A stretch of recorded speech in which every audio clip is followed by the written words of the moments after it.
Welcome to Wine Talks with Paul K. And we are at an away game today up in Napa Valley. We're sitting with Chef Ken Frank, which is an amazing history. We're going to have a ton of fun on this.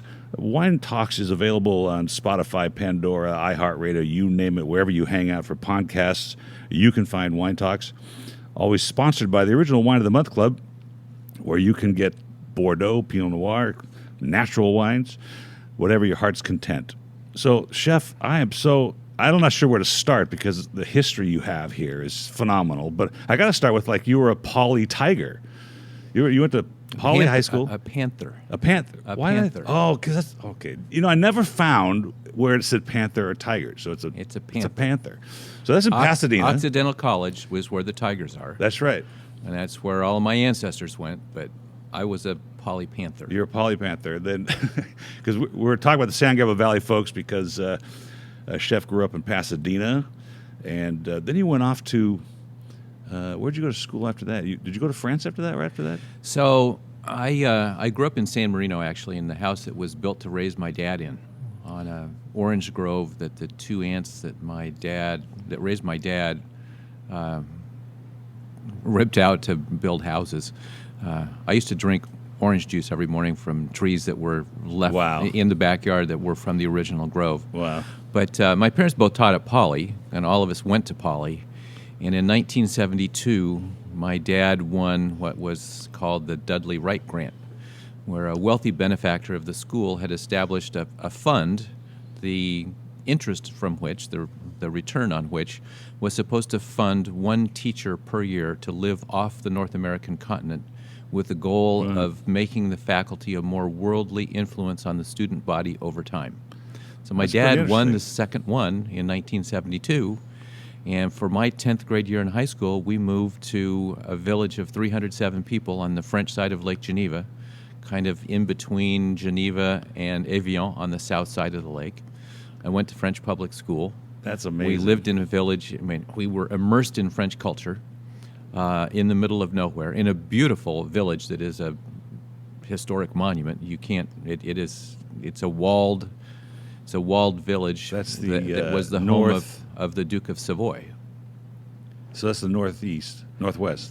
It's about 25 minutes east of Geneva on the south side of Lake Geneva, or Lake Léman, as they call it. So what a change from San Marino to a little village town, which you had probably not studied French before that. I had taken some French in school, and I could count and knew colors and some nouns. But we all went to French public school, so I went to French public school for what would have been my 10th grade year in high school. How was that for you as a transplant? Was amazing, awesome. Yeah, we rode. My sister and I'm the oldest of five. We rode a bus every day, for half an hour through 7 villages to the larger town of, 800 people where the school was. Big town. 300 to 800, right? It had a stoplight. So the assimilating to the French culture, particularly one is that village life, really it's different than what a Parisian would experience. For a young San Marino child. Very much so, but we had a blast. Did you? The reason my dad chose that location was because he was aiming for Geneva.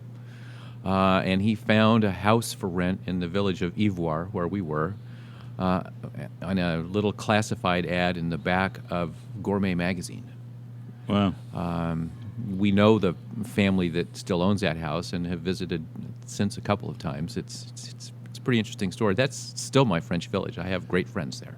So I'm just trying to place this because you moved there. And was it that at that time that the French culture, the French food, which is probably a little different than the haute cuisine we're going to talk about, but was there an aha moment at that point as a child? Well, the aha moment for me was, first of all, everything in France tasted better. Of course. I've always liked to eat. Even from my earliest days, I have always liked to eat. It wasn't always... Well, you stay pretty thin. You don't understand. In my family, I'm the fat one. Oh, really? It's genes. I am the fat one in my family. Yeah. But I've always liked to eat. I used to spend weekends at my grandfather's house, and he grew up on a farm in the San Fernando Valley when there were 2 farms. I operated a a locker plant in Eagle Rock, California, called Eagle Rock Frosty Foods, which was essentially a walk-in freezer of the size of this dining room that had lockers in it. And he had a butcher shop in the front, and people would buy a quarter or a half of a steer, and he'd cut it to order and wrap it and put it in the freezer and then give you a key. You would come in once or twice a week and take out of your locker what you wanted to take home and put in your icebox. What a great strategy. And, you know, I used to get to put sawdust on the floor, but he was a really good cook, and he did everything, and a huge influence on me. And, you know, I would spend weekends at his house, and, you know, we didn't make pancakes. We made flapjacks, which are when you flip them in the air and catch them in the pan. And to me, that was magical. I consider myself quite the, with eggs for sure. But so I've always loved to eat. And the real aha moment for me was the cafeteria at school in Douvain was run by 3 women from that village, and they served us all. There were probably 150 kids at school. So they served us all in 2 shifts at tables of 8, family style, French country meal every lunch that was always multi-courses. There was always dessert or cheese. And it was stews, braised meats, roasted. It was food better food than Americans were eating in restaurants, because these women were cooking French country food on a varied, interesting menu. And I gained 40 pounds that year. Wow, oh, really? Yeah, I grew like 4 inches. I went from one of the smallest kids in my class to one of the taller, but still skinny. That's, there was a Bourdain episode with, was it Brulo's? Dan Boulot, which chef? And Bourdain did it. He went to a small school and saw the food, and I thought to myself, wow, what are we missing in America at that level to appreciate good food when the kids are eating this, well, I'm not going to say it, but slop that they get served? There was no comparison. As I said, it was better food than most Americans were seeing in even good restaurants. Why do you think we can't do that? Well, in fact, we can. And a lot has changed, and I was just really fortunate to start when I did. And I started at the right time to ride this great wave of great food that has come to be the norm in America. America was an underperforming country in terms of food 40, 50 years ago, and we have become an exception. We have more ethnic diversity and more excitement about a great diverse food scene in this country than almost anywhere else. I mean, we have a world-class food scene in America, and that was just not the case 40, 50 years ago. It seems, if you go back to that time, let's just say the entry of Le Pavillon in New York, the Lutesses of the world, the haute cuisine. So, and there's a great book from Patrick Hugh called The Last Days of Haute Cuisine about the evolution to Chez Panisse, what happened in America, and sort of the societal changes that occurred as well. So define haute cuisine for me, and then we'll define nouvelle cuisine, and then we're going to talk about how L.A. became this sort of hotbed of that movement. So haute cuisine, or as they called it in the 70s, hot cuisine, yes, right, because they didn't know better, was very much defined by, I think the best way to describe it is very much based on the cooking of Escoffier. Yes. Where there was a very good, very high level of technique, but very standardized vision of what a great dish was. And there was a list of ingredients that had to go into that dish and a way that dish needed to be made that was paramount. It was not particularly seasonal. It was a very rigid hierarchy. And that's when I started cooking here in the U.S. So my cooking in France, so just to back up quickly. Yeah. So French public school was awesome. I had an amazing French girlfriend who's still a friend to this day, and I desperately wanted to stay. So my parents said, well, if you can get a job and find a family to live with, you can spend the summer. Same day, right. Had a family to live with and had a job as a dishwasher in one of the hotels in the village. Girlfriend dumped me right after that, but I stayed anyway. Well, but I spent the summer after my 10th grade year in high school, I spent that summer in Ivoire working in a kitchen, starting as a dishwasher. Wow. And then I graduated to cutting and blanching the French fries and rolling out the tart shells. And then I graduated into essentially being a kitchen slave. But, I mean, I started to actually learn how to cook, and I absolutely learned how to work in a kitchen efficiently and hustle. I came back for my junior year in school in Pasadena. I got a job flipping hamburgers on the weekend at Mount Waterman Ski Resort to make the money to buy my plane ticket to go back to Ivoire for the next summer, which I did. And the next summer, I was a full-on cook in the kitchen. Same place. Same place. Same program. Having the time of my life as now a 17-year-old in France. Amazing. All by myself, living with the same family. And when I came back for my senior year in high school, I got a job working after school in a French restaurant in Pasadena called Chez Paul it was aiming to be the finest restaurant Pasadena had ever had. And the owner had hired a famous French chef out of retirement in Florida who was the original French chef at Le Pavillon in New York when they opened. Wow. So you worked He's for the chef that Charles de Gaulle had chosen to cook for Queen Elizabeth when de Gaulle invited her to visit Paris. You got trained by Soleil on that. He was the executive chef at the Crillon Hotel in Paris and a Meilleur Ouvrier de France when de Gaulle invited him to cook for Queen Elizabeth. So this guy was the real deal. And he was at Chez Paul in Pasadena. Yes, out of retirement.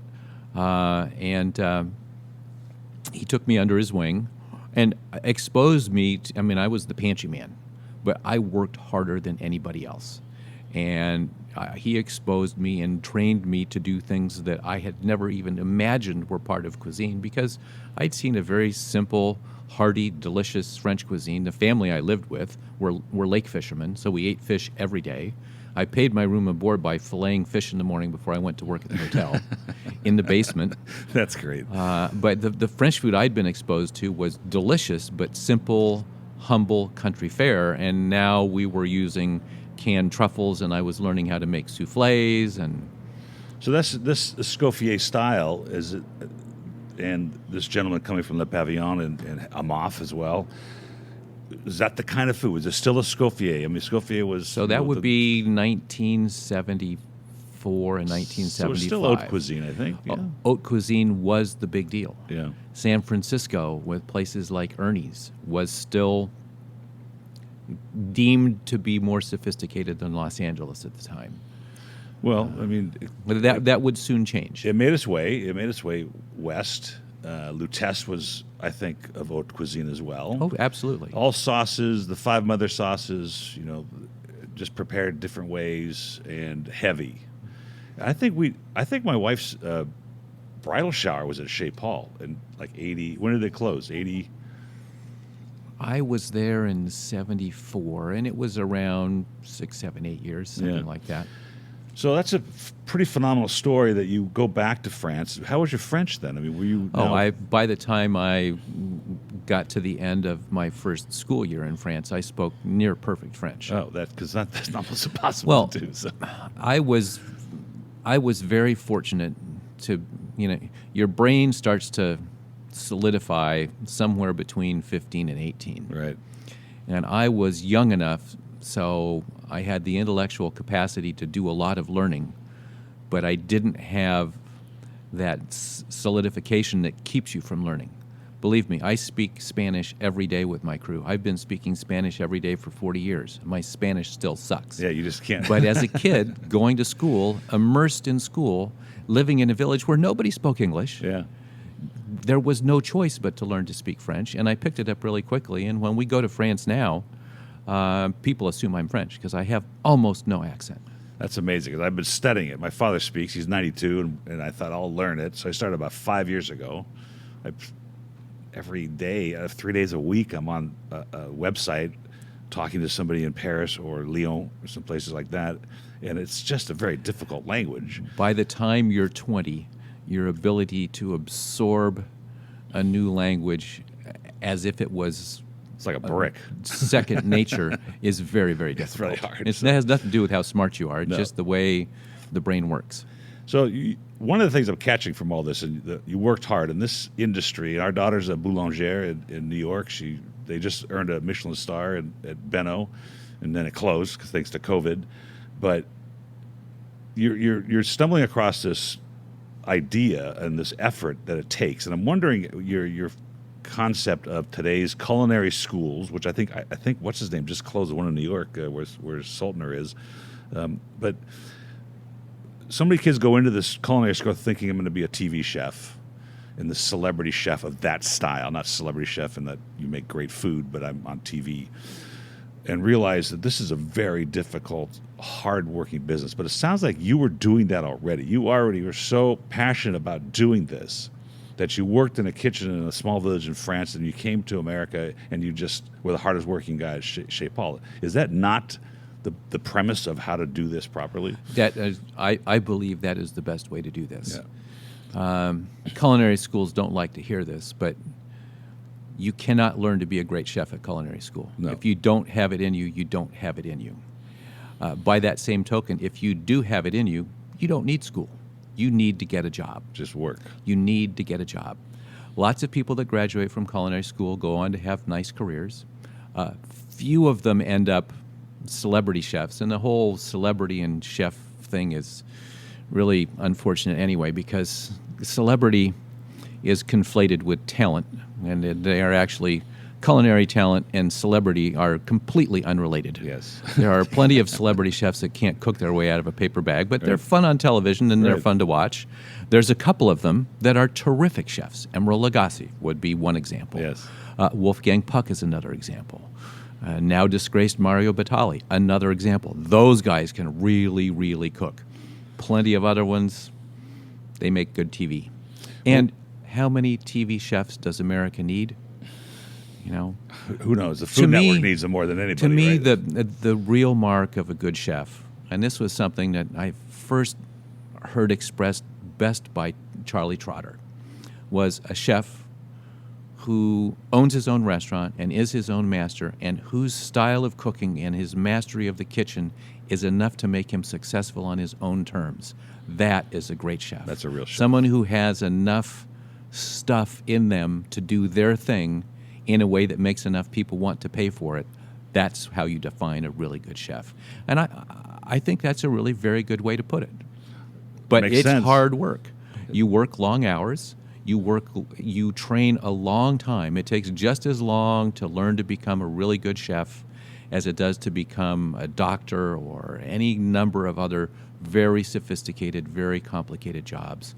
It takes a type of personality. You need to be able to be a businessman and an artist. You need to multitask. You have to handle stress by the bucket.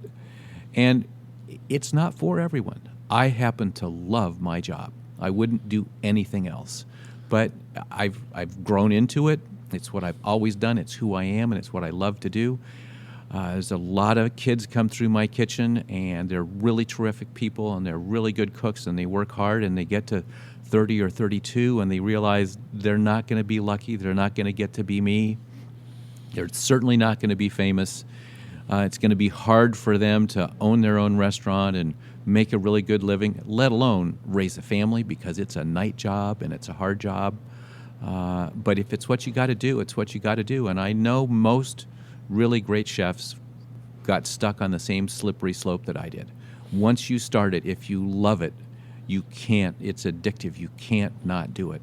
Cooking for people and making people happy with food is all about dopamine. It feels great. I think that's the difference. And our daughter has this. The fermentation sciences of bread. She's a baker. It thrills her, and the hours don't bother her. If you don't love the job, yeah, it's impossible. It right? will kill you. Yeah. So how do you? Most of the kids that come into your kitchen, maybe they have gone to Greystone and gone to cooking school, and they come in. They say, "I have this degree," and you put them on the line. Are they looking, you think, probably as a career to think I'm going to own my own restaurant one day, because they don't know how hard that is right now? But so there's two kinds of cooks that you see going through kitchens, and since I own and operate the entire food and beverage department here at the Westin, I have both.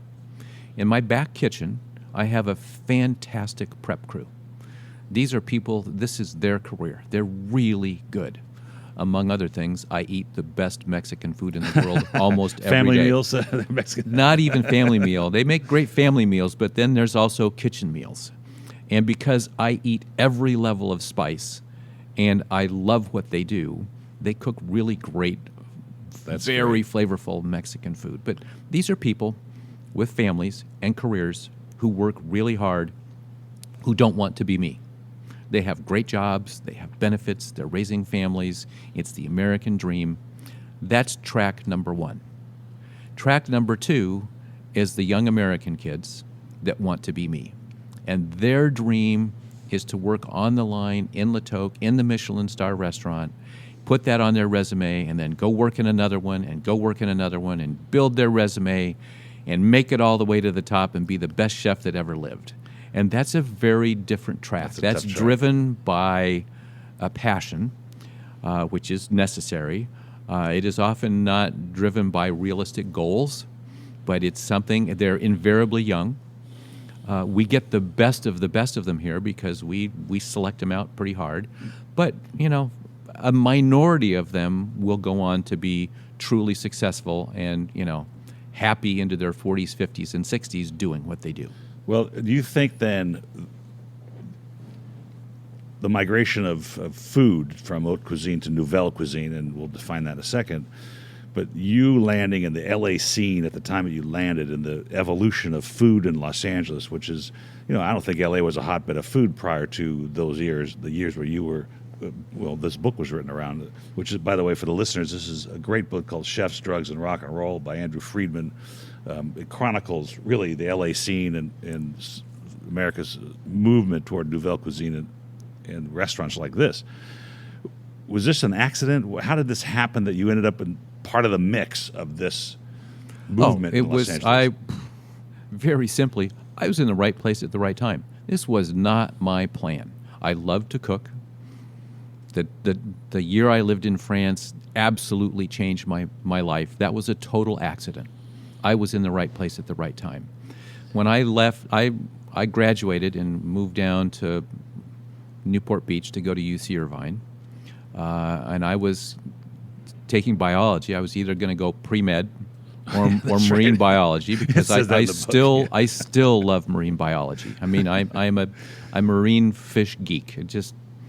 I have a reef aquarium. I'm a geeky guy. I like that kind of thing. But after 3 months, so first thing I did was get a job at the best restaurant in Newport Beach as cook.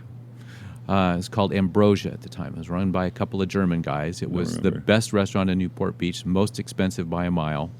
It's where I actually made a Grand Marnier soufflé for Richard Nixon. Really? Wow. Yeah. That's great. Because he had exiled himself to San Clemente, and Ambrosia was the best restaurant around.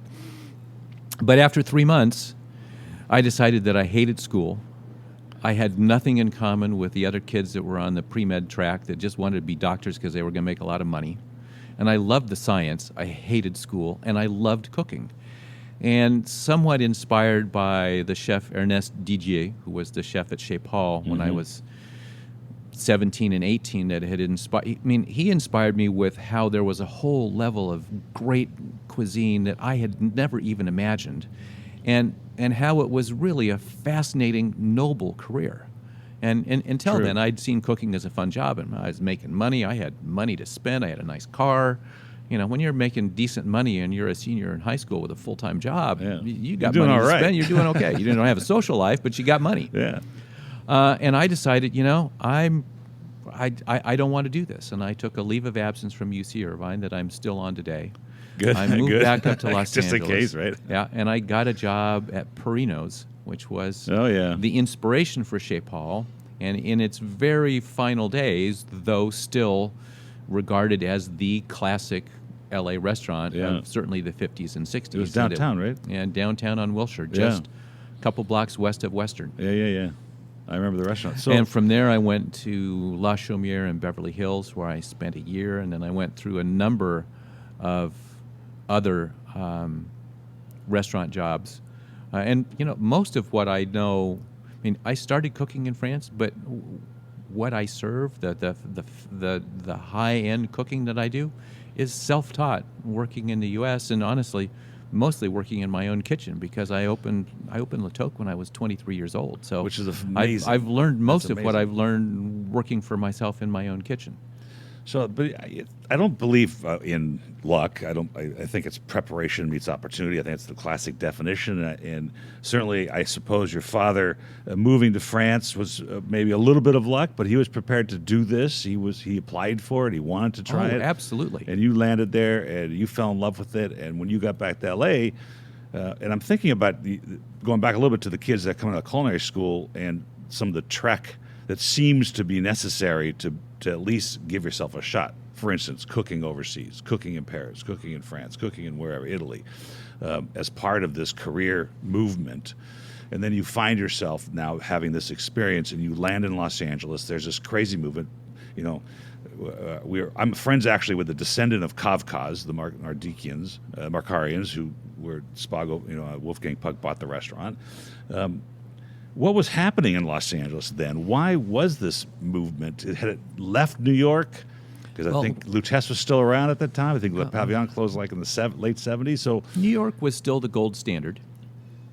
What happened, and when I started cooking in Los Angeles, haute cuisine, Escoffier-based cuisine was still king. French cuisine was still king. Yeah. What happened was Americans, consumers, started traveling more.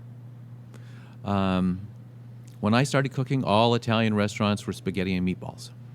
Valentino's right. did not yet Valentino's did not yet exist. Really? Yeah. Piero was on his way here from Sicily. Wow. Johnny didn't have Paponis yet. And Valentino started as a meatball and red sauce place, and it grew into what many people considered the finest Italian restaurant outside of Italy for decades. And LA was ripe for this because Californians were traveling more and eating in France more modern food. France had started to modernize its food with nouvelle cuisine. Americans were traveling to Italy and discovering that pasta could be fresh. That Italian cuisine was more than spaghetti and meatballs and pizza, and that pizza was actually made with a very thin crust that was supposed to be crispy. It was nothing like the slice is only good if you can fold it in half and it holds up. Right. So the consumers started traveling more. They were very curious, and chefs started migrating west. And the great advantage that California had was California's bounty, which we still enjoy today. I mean, cooking local and seasonal when you live in California is easy. I mean, we're really good at it, but let's be honest, it's easy here. And it's easier here in the Bay Area than almost anywhere on the planet. We are surrounded by purveyors and farmers and a network of food suppliers that is the equal to any on the planet at this point. It's always been easy in California. If you try to do this in Iowa, you try to do this in Michigan, it's really hard. Corn. You get so corn. Chefs, young European chefs were drawn to the West Coast. Young Europeans like, for example, Wolfgang Puck. And what happens when Wolfgang Puck runs into the bounty of California? Well, we all know what happened. So chefs in California, most of them French trained because French was still king, though that was the French took themselves for granted and got lapped by the Italians for some time. Chefs in California started to improvise. They started to cook with California ingredients. They started to do things that were really seasonal. They started to demand vegetables that were fresher. They started to look for products that were exceptional. The big shift from classic cuisine to nouvelle cuisine, there's a number of factors. One, with classic cuisine, the owner of the restaurant was paramount. The owner of the restaurant had the money and determined the style and the menu, and the chef came in and saw the menu and had a book and figured out how to make all of the things on the menu and faithfully executed the classic menu that the owner wanted. Maybe there were some specials, but for the most part, the chef was a worker who executed the menu that ownership wanted. So proprietor-centric. Yes. But in the 70s, in France and quickly elsewhere, restaurants became more chef-centric. Restaurants were owned by the chef, most famously and first Paul Bocuse and Fernand Point. Mm-hmm. So while they were still cooking classic food in the beginning, they were owning the restaurant. And then when they decided to be a little bit creative, that's when the whole nouvelle thing got unleashed, and it was a little out of control for a while. But basically what that was doing was that was freeing up chefs to be creative. So I started cooking in the very last few years of rigid classic cooking, and I learned great technique. But when I was just coming into my own, in my early 20s, was when chefs were released from that duty and allowed to be creative and do things their own way and start to reimagine things and do things that were necessarily lighter, more modern, perhaps a fusion. Certainly in California, adapting to the things that were available here that we had to work with. So notably in California is where French chefs first started to encounter.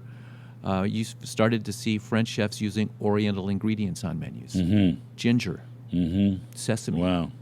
Wow.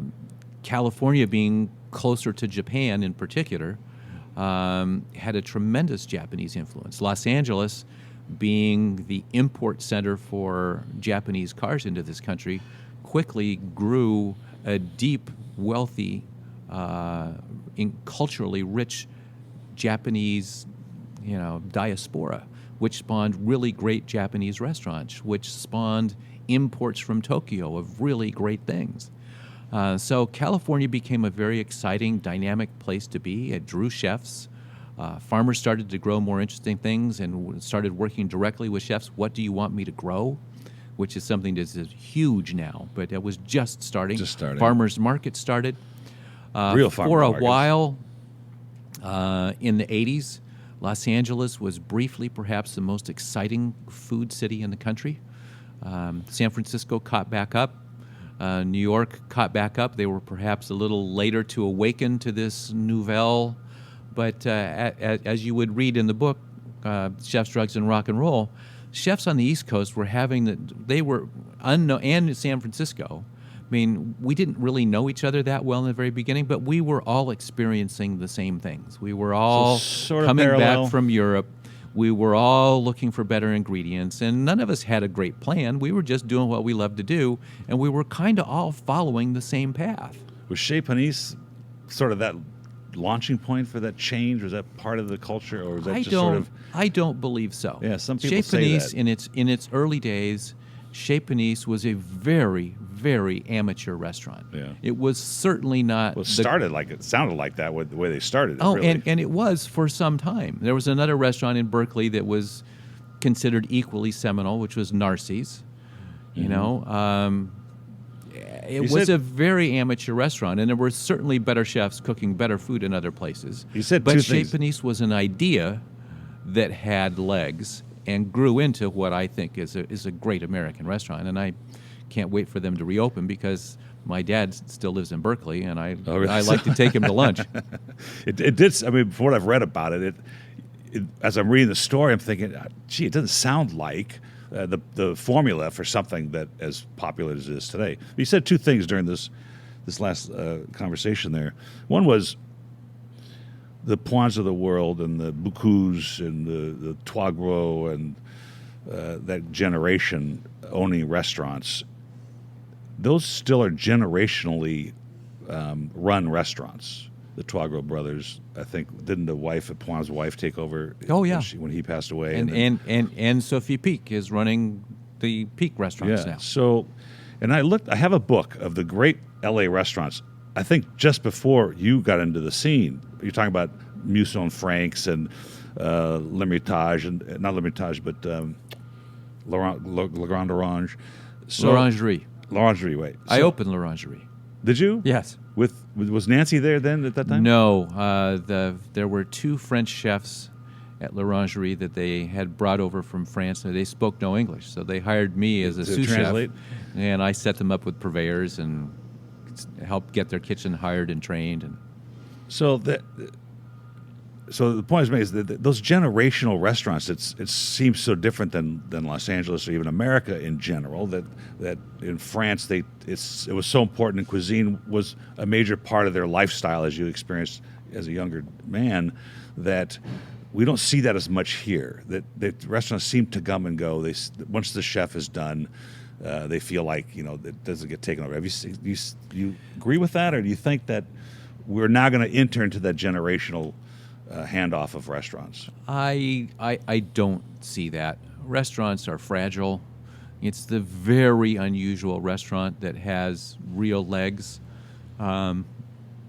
Restaurants are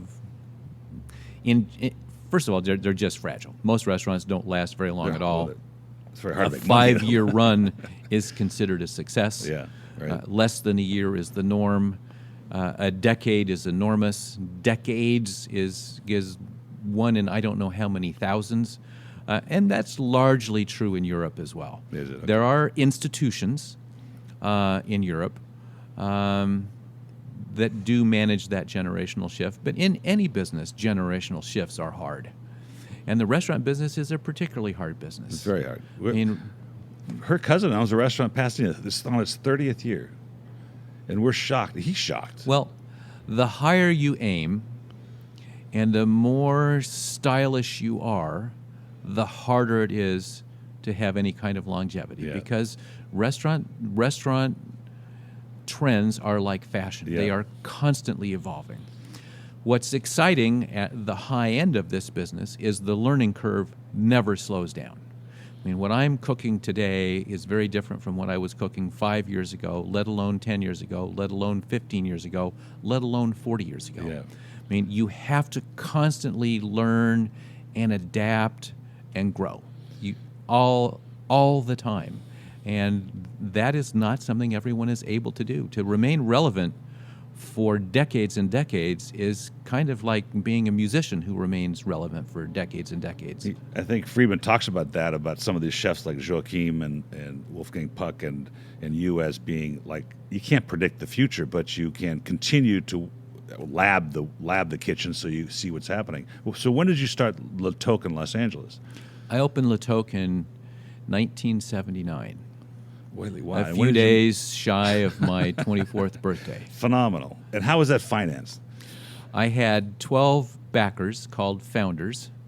Patrick Turay, then owner of Ma Maison and Wolfgang's boss at the time, sat down with me and said, Ken, I think it's time for you to have your own restaurant, and this is how you do it. Wow. And I borrowed $5,000 from 12 different people and bought half of a restaurant that was in dire need of a good chef, and that's how Le Toque got started. He gave me the name Le Toque. He told me what to call it. He told me how to finance it. I called up a number of my best customers. It took me about a week to raise the money, and away we went. It seems at that time, too, according to the book, the maturity of your cooking maturity and the maturity of the industry. I mean, it was the 80s, let's face it, the 70s and the 80s, and I worked in corporate America.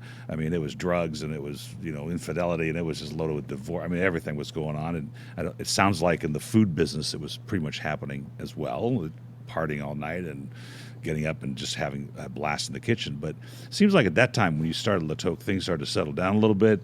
The little more maturity with the industry. Is that accurate or no? No, not really. Huh? That didn't come along for probably another 10 years. Why?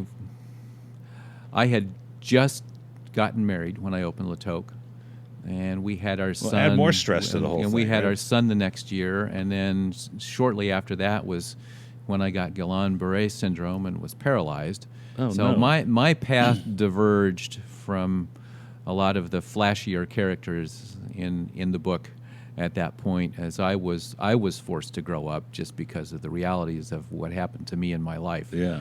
But the excesses that are touched on in the book, which are sadly not portrayed as fully as they should be, because a number of people were reluctant to be as open as they could have been. A lot of those excesses went well into the 80s. I would say, corporate America like that, 85, 86. Well, I had some stress to your life. You open a restaurant, you get married, and you have a child. I mean, that's a lot of moving parts. And then I got sick. And then you got sick. I've worked the cold station in the original Le Toque station, kitchen in a wheelchair, and then Wow. moved to the line when I was on crutches. I weighed Wow. 118 pounds when I got out of the hospital. And it's a disease of a central nervous system disease? It's an autoimmune disorder that was poorly understood then and is still somewhat misunderstood. It's somewhat similar to Lou Gehrig's syndrome, though you typically get over it. Mm-hmm. But I've never had a flu shot, and I'm not going to be a candidate for a coronavirus vaccine either because Because of that. Because there was some correlation between the flu shots during Jimmy Carter's presidency and a heightened level of Guillain-Barré, and they're still very cautious of anyone that's ever had it getting immunized. I got to be safe. So I want to. That's one of the reasons we are so careful Yeah. about coronavirus here, because I'm not a candidate for a vaccine. So No, I can see the place is spotless, that's for sure. In the kitchen, I notice everybody's wearing a mask in the kitchen, and that's one of the subjects I want to talk about too. May not have time, but the French kitchen is such a polishly clean kitchen. My daughter, having taken classes there, she went to Alain Decasse's pastry school and then worked in Paris. And one of the things she came back with is like the kitchens here are phenomenally clean and required to be sponged out every hour or a few hours, it seems like. But you touched on something that I wanted to get back to: the quality of the food, organic versus biodynamic versus conventional, the seasonality of food in Los Angeles. Dan Barber's Blue Hill Farm, having growing things, and you mentioned in the book that you were sitting in a meeting with, I think it was McCarty, and he was talking about the duck farms that really didn't exist. And I thought, well, that's kind of interesting, because isn't that what Blue Hill Farms is predicated on? Like we grow the cows, and we raise the cows here, and well, the difference is that Dan Barber has a wealthy patron who can afford to do it right. That's right. So. And the reality is that when I was at Michael's, Michael had copied most of Michael's, including the kitchen design and the Villeroy and Bach and Christophe Le tabletop from L'Hermitage, where Jean Bertranu had been gracious enough to let Michael hang out and observe for better part of the year before Michael's opened. And when we opened, Ruth Reichel was writing for New West magazine at the time. I think it was New West before it became California magazine. Mm-hmm. She spent a week with us in the kitchen at Michael's. That's what spawned that famous picture, actually. And she wrote an article about it, and in the article, she asked Michael, well, how did you hire all these young Americans? And he said, well, it's simply because they don't want to work for a crusty old bastard like Jean Bertranu. Okay. And when Jean Bertranu read that, he was deeply offended. Yeah, of course. I mean, personally. And so he cut Michael off from access to the purveyors that he had developed, for example, the ducks the smoked salmon that were on the menu at Michael's. And we were buying Long Island ducks, a really good Long Island duck, mind you, from Gus Meat Company, from Harvey Gussman. Yeah. That was the same ducks that every other really good French restaurant in Los Angeles was buying. But not from the ranch that he... But, Michael has always been, let me say, a great storyteller. Yeah, right. And I sat in an interview with him, and then food critic from the Los Angeles Times, Lois Dwan, sat in another one with Mary Rourke, who was writing for W at the time. And he told them stories about the restaurant that he'd owned in Paris and that he still owned the property. His dream was to go back one day and reopen his restaurant in Paris. And it's like the man had an ability to tell stories that it remains unmatched. Well, Melvin Masters says, that who's a friend of mine, he says, he was full of BS, but it was genuine BS. Like he really probably believed it when he was saying it. So I have a question. I have a food question. Chef Splichal and I are friends through acquaintances in food and wine, and he has that winery in the Provence. And I asked him this question the other day because I was making some Escoffier sauce tomate, and he goes, "This is about 3 months ago." He goes, "Don't do it now."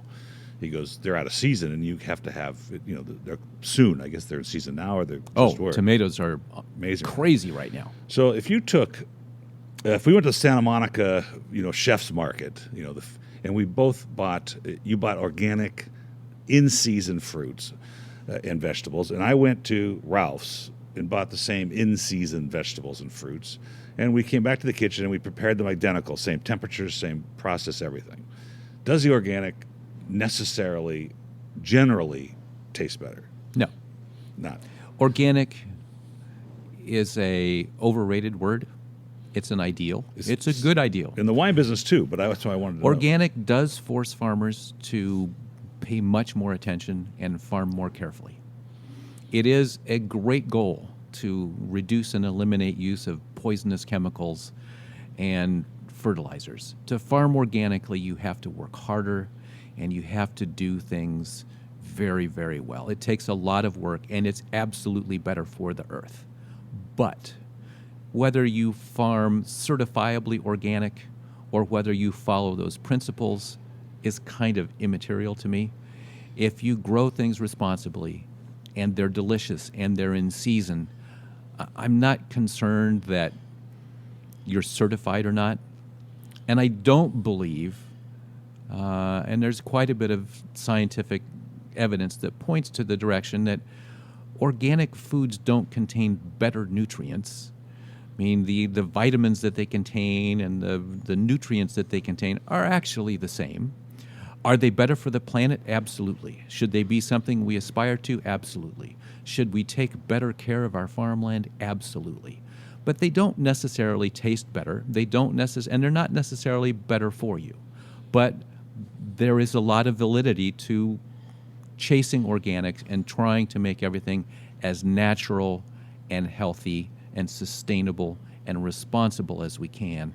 Just slapping the name organic on it, I don't think is particularly the right word. I can't tell you how many vegetables that we bought from the well-known organic food store were bitter, particularly the carrots, where there's no bricks at all, no sugar. If they aren't picked at the right time, doesn't matter. And if they aren't, it's harder to grow things organically, and so it's harder to make them delicious. So we get a lot of organic stuff here. We buy twice a week from a fairly new collective over in Sonoma called FEED Sonoma, and it's a collective of farms that grow a wide variety of things who pool together for delivery. So on Sunday we log on and we see what's available from 25, 30 small farms that really grow amazing stuff. And you place your order and you get it on Tuesday, and we'll place another order on Wednesday for Friday. Wow. And we get to pick and choose as if we were at a farmer's market, but we buy case quantities. We pay a delivery fee, and they pool their deliveries, and it's delivered by a driver who drops it all off. So we'll get an invoice with 18 items on it from 9 different farms. And the purveyors, you understand how they grow, you've used the foods. And it's absolutely seasonal, and none of it travels more than 25 miles. Yeah, and great. it is immaculately beautiful produce. So in the wine business, we have this issue, and it's and the French just started vente méthode sans ajout. What's sulfur in French? Sans soufre. Yeah. So they started this. What it means, and it's what's weird to me is it's only a 3-year trial. They've been working on it for 10 years, but it means it's dry farmed. It means it's hand picked, and it means that there's no added sulfites. So let's say it's less than 30 parts per million or something. But I taste a lot of really bad organic wines, and particularly biodynamic wines. And my daughter dragged us to a Brooklyn wine shop, and we bought a $75 Nero d'Avola from Sicily because it was biodynamic, and it was undrinkable. So I start, and after I taste these wines, and you get this sort of wet hay character, and I'm thinking to myself, why would I want to drink this? It's not a pleasurable experience. I'm not doing myself any real favors by drinking it, but it's pretty trendy to have them. And then I realized after I've been tasting these wines, this is my 30th year, I've tasted a lot of organic wines that are not labeled, not certified, but farmed that way because the family wants to farm that way, because they don't want their kids crawling around in pesticides when they're out in the vineyards. And that's just a noble, common sense approach. I understand that you're quite, as the chef in the chefdom world, as a wine, wine oriented. You have a affinity towards wine, and you pair wines all the time. Of course, we try to do that. But tell me your opinion of, or your concentration of wine here at La Toque, and how you represent it, how the servers represent the list. Well, we have, we're one of only 100 restaurants in the world to have a Wine Spectator Grand Award. Wow. We have Yeah. approximately 2,300 selections on the list. This is a list that we've been building over the last 22 years that I've been in Napa Valley. And over that time, the world of wine has evolved and changed, and it's going to continue to. Yep. In general, the world of wine is simply getting better. More people are carefully growing really great, interesting wine in more places than ever before. I think California and Napa Valley and Robert Mondavi in particular get an enormous amount of credit for showing the world that you can grow great wine somewhere else. It was that kind of vision and that kind of dedication to constantly improving and trying new things and striving for quality that I think the success of Napa Valley and California's wine country in particular was instrumental in getting other wine growing regions outside of Bordeaux and Burgundy inspired that they too could do great things. It coincided with a great academic effort to understand more about the science and the best practices. So there was a great sharing of best practices between California and France in particular, epitomized perhaps by Opus One, which was one great example of two cultures getting the best out of each other. All of a sudden, wines in Spain were being married more carefully. Wines in Italy were being made more carefully. People were thinking more about new best practices. All of a sudden, we were seeing wines coming from places that we never expected to see wine come from. New Zealand makes fantastic Pinot Noir and Sauvignon Blanc. We're seeing wine from Eastern Europe. We're seeing wine from all sorts of places. And what stands out is that it's mostly the result of people working really hard, really carefully to grow what should be grown where it is, and not adhering necessarily to one style, trying to let those varieties and the places that they're from express themselves at their highest possible level. And I think it's a really exciting time to be active in the wine world today. When I started, Bordeaux and Burgundy were the name of the game. That was it, yeah. And then California Cabernet kind of took over for a while. But the world of wine has diversified the same way as the world of food has, and it's a really exciting time. Something anecdotal, I interviewed Emmanuel Camigi, who's making wines in Purat and San Ynez Valley, oddly. And we buy them both. Do you really? Oh, yeah. Oh, So yeah. you know, Oh, his wines are fantastic. they are great. So he says in the interview, he says, when I got my MS, a Master Sommelier, what did I have to know? I had to know a little bit about Argentina, but mostly Burgundy and France and maybe some things in Spain. He goes, I went to see Daryl Cordy, and he poured me an Armenian wine. I happen to be Armenian. He goes, now, not only do I have to compete against these people, I have to learn about them because it's an area that has been growing wine for 6,000 years or some number, and now they have technologies to make quality wines, and they use their indigenous grapes. And I want to finish on this one thought because this is almost going on an hour already. But it is that what you said, and that is growing grapes in the regions they belong and where they flourish and where they express themselves, and Pinot being like one of the best for that.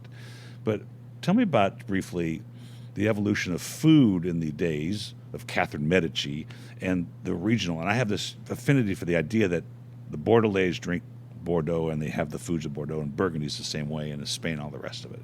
And there's a reason for that. There's a reason why you sit at a trattoria in front of the Parthenon and you have a low-end table wine that's just well curated, and you have the experience of your life because it's this whole range. It's the food and the wine and what you're doing.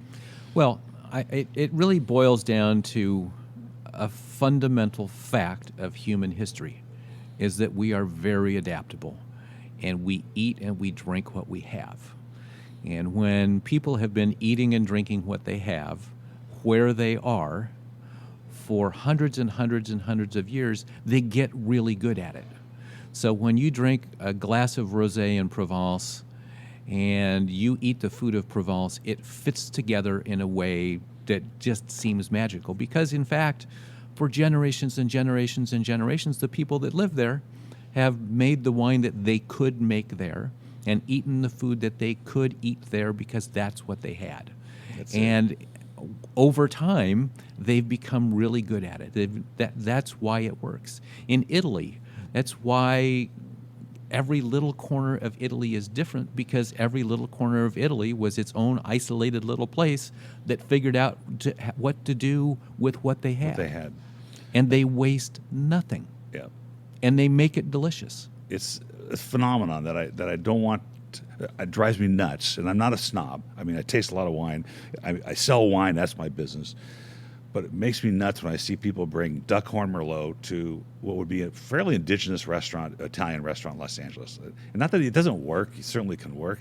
But I'm like, but let the somm there, let the guy that wrote the list express himself or herself with the foods that he's with one of the 50 Italian varietals you've never heard of and you can't spell, that in the hands of a good somm is phenomenally delicious. Yes. That's well chosen, that you've never heard of, that you should try. And that's one of the things that we have the most success with here, that I particularly enjoy, is we sell the wine pairing to 2/3 of the guests that do our tasting menu. Really? Wow. And that's invariably, a great number. we pour wines for them that they would never choose for themselves. And to me, that's one of the great things we can do, is we can introduce things to people that are absolutely delicious that they wouldn't otherwise know. We have to do that. And that means that I don't just pour Napa Valley wine. Right. We pour Nebbiolo, we pour wine from Spain, we pour a lot of German and Austrian Riesling because it happens to go really well with some of the dishes. And let's face it, I'm not going to buy Riesling and Gruner Veltliner from Napa Valley because they don't really do that well here. You might find one, but you won't find 50. And you won't find one that's as good as the best examples where they came from. I was embarrassed the other night. We were at the press, and I was going to order a Bordeaux, and I decided I can't do that at the press, so I ordered a Napa Valley. Well, Chef, when you're in Napa Valley and you've got a restaurant with a great wine list that has Napa Valley Bordeaux style wine that is 10 to 20 years old, you should take advantage of it, because Napa Valley Cabernet Sauvignon based wines between 10 and 25 years old from good producers are a joy to drink. And few people get that opportunity because they buy them and they drink them immediately. Right. If you give those wines 10 to 15 years, they are magical. Chef, I don't want to take any more of your time, but it's been a true honor and pleasure to have this chat. I hope we can do it again, because we still have I've got a whole scroll of things that we were supposed to talk about we never got to, but we'll see you tonight, and we appreciate the opportunity to sit with you today. All right. Thank you. Cheers.